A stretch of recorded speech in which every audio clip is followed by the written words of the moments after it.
in a position that I'd rather not be in, but the cream will rise to the top. Oh yeah, Macho Madness has got more to. Hey, how's it going out there today, everybody? Hope everybody's having a great day out there. I'm coming to you from hot, sunny Florida right now. Monday morning, getting unloaded. Picked this load up in Minnesota. Friday afternoon. It's got a whole story behind it. I will get into that here in a second. Why I got you here. Be sure to hit the subscribe button if you're not already subscribed. About 60% of my views come from non-subscribed people.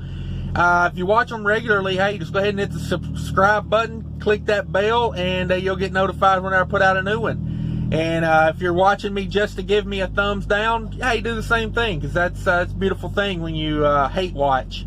Or at least it is to me, because it runs up my views and watch time. But anyway, like the video if you like it, but most importantly above all that, leave me some comments. I love reading comments. Thanks for everybody that leaves comments.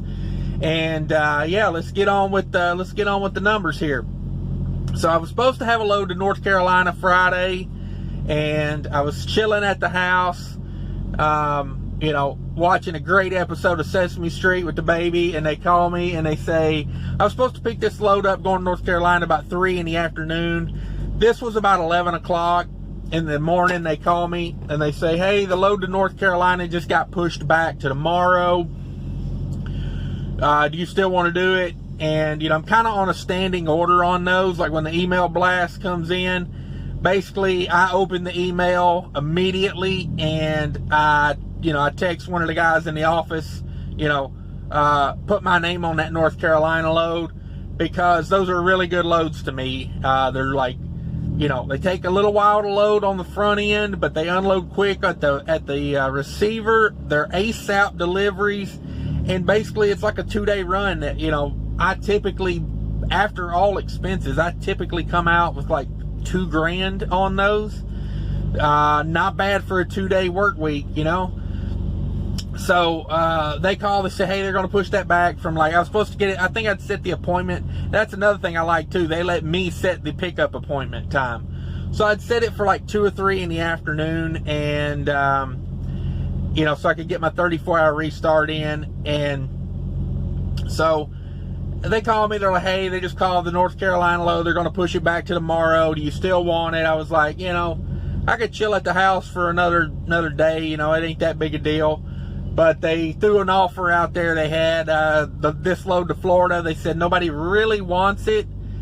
But they said the reason nobody wants it, it was supposed to have been picked up at 11 p.m. last night. So when I get the call about it, it's already 12 hours behind schedule. And I think that's why nobody wanted it.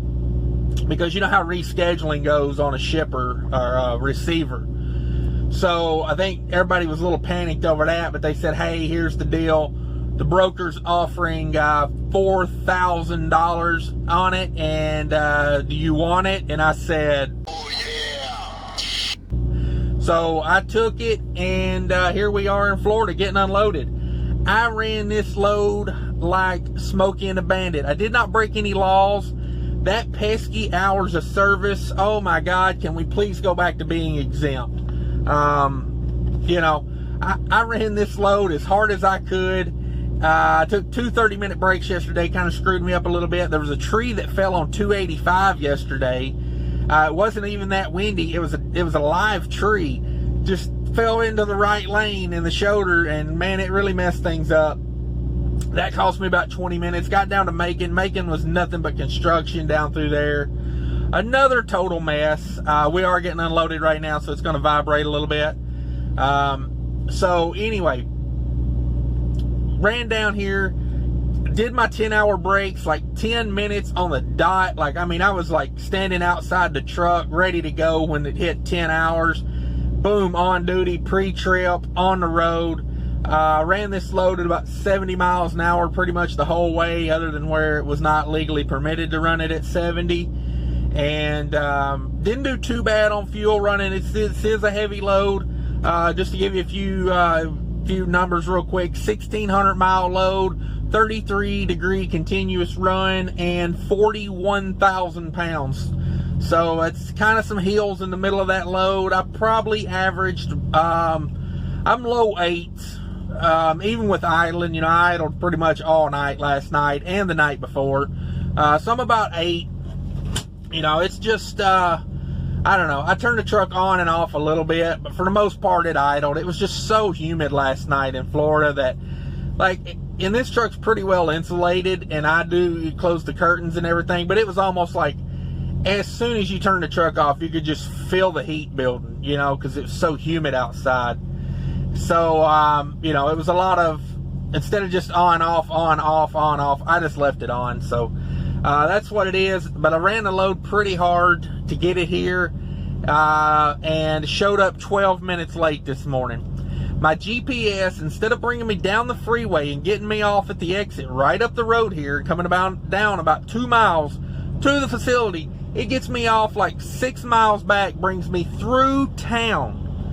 This thing brings me through town, about 20 red lights. There went my 12 minutes right there. I was so mad for not like double checking the GPS to make sure it wasn't on some stupid crap. But anyway, it's what it is. Still a good run. The lady in the office said there was, for being 12 minutes late, mind you, this is what I love about reefer freight. 12 minutes late, $100 late fee on that. I said, I just, okay, yes ma'am, whatever, you know.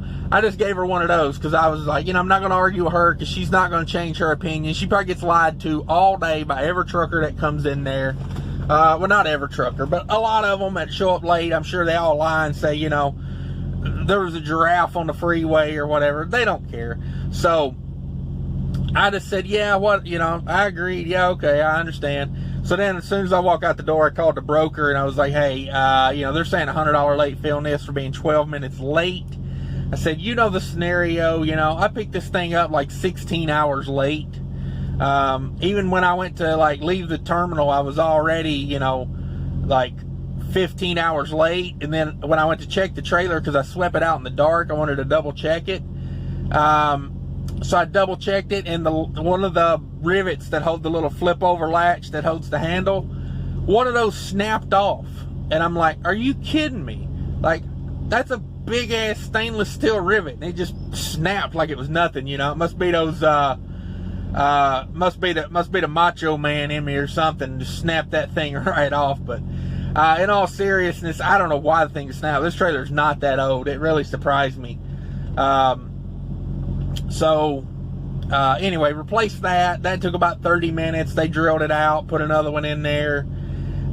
So by the time I got there, just on time to get loaded, I was already 16 and a half hours late. So I called, you know, when I called the brothers, like, hey man, I made up all that time this weekend. And, you know, now that we have hours of service, that was not that easy. But I said, I made up all that time. I said, I'm 12 minutes late, and they're talking about a $100 late fee. And, you know, I was just like, can you call him and talk to him about it? You know, and he was like, yeah, I give him a call.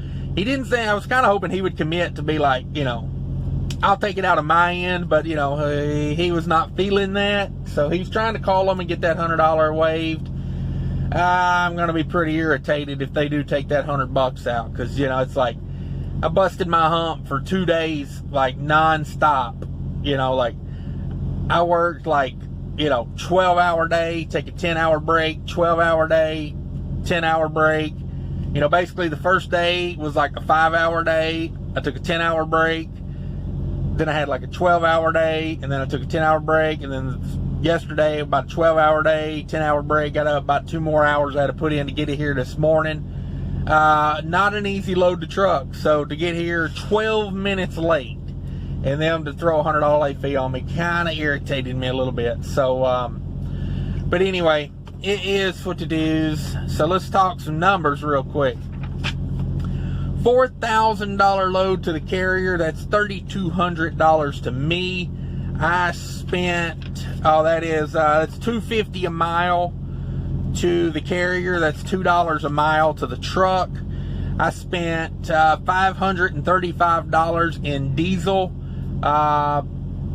Diesel's going back up a little bit at Love's. I don't know if it is everywhere, but yeah, at Love's it's starting to creep back up a little bit. So that was probably like $2.25-ish a gallon I paid for that after discount. Spent $64 in reefer fuel. Like I said, it's continuous run. Spent $15 in DELF and $12 on a scale, for a total variable cost of $626. And if you take that $626 away from the $3,200 to the truck, I am left with $2,574 to go to do what I got to do with. So, you know, very nice little weekend run here. Like I said, loaded Friday afternoon, delivering Monday morning. I've still got, let's see, what have I got? I got, I picked it up on Friday afternoon, so it's Monday morning. I still got all week, basically. I got Monday, Tuesday, Wednesday, Thursday, and Friday. I still got 4 or 5 days. You know, really technically 5 days. I've only worked 2 hours today so far on Monday, so good start to the week. This could be a really good week. I got another load lined up going from South Georgia up to Illinois. That one's paying $1,900. Not that great of a paying load, but it gets me back to a good area. So, you know, that's how you do it. You take a good paying load into an area, you do what you got to do to get out and still have your shirt on your back, and you line that one up back to another good area. You know, it's if you can line up 2 loads back to back that are going to good areas, pay good, mind you. They pay good, they go to good areas, man, you are killing it. If you can line 3 of them up, please, by all means, start a YouTube channel and let me know how you're doing that.